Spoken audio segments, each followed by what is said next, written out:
That's all you need. All you need to be successful. Not just in film, in life. All you need to do is hold on. Yeah. Welcome to the Pantheon Parenthetical. My name is Lance Ash, and we're going to wrap up my memories of my senior year of high school with this episode. The key thing to know is that my attitude, my behavior, my grades all got worse and worse and worse throughout the year. The year started off on a bad note when they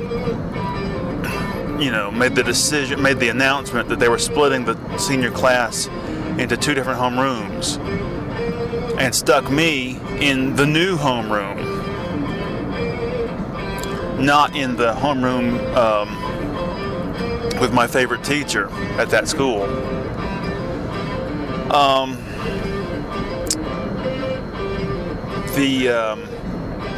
My disenchantment with the school started then. My rebellion. Got in trouble several times for different things. Of course, got in trouble on the Europe trip.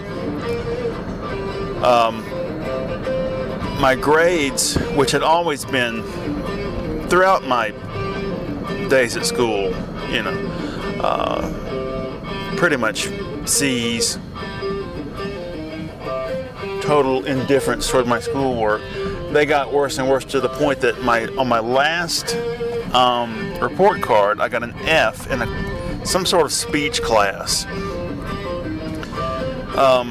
which meant that I failed the year because they had made this speech class a requirement, even though I had far more credits than I needed, because for several years I skipped a study hall and took an extra class. Took typing because my intention was to become a writer, so I felt I should know how to write, but type properly.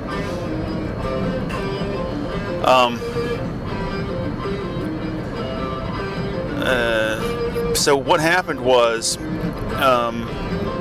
they let me go through the graduation ceremony, but I didn't get a diploma. I just had an empty folder that night, and I had to take a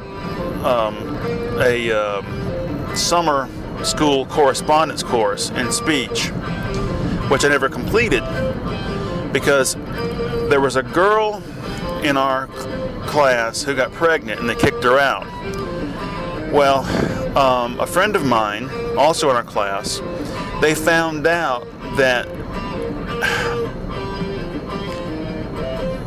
the girl who got pregnant, she used to take this little girl home every day.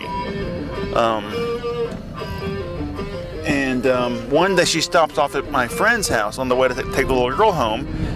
And as a joke, my friend and this girl were fooling around and happened to fall on the bed.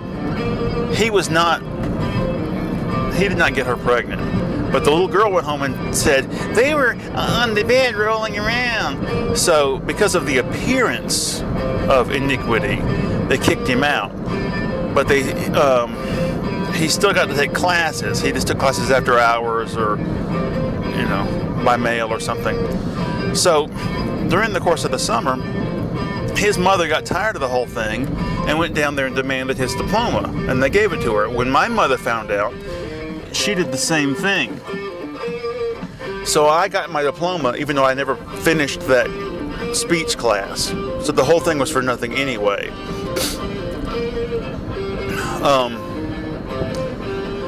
Another significant event that happened was I got a job at a shoe store out at the mall late in the year, or in the spring of 87 sometime.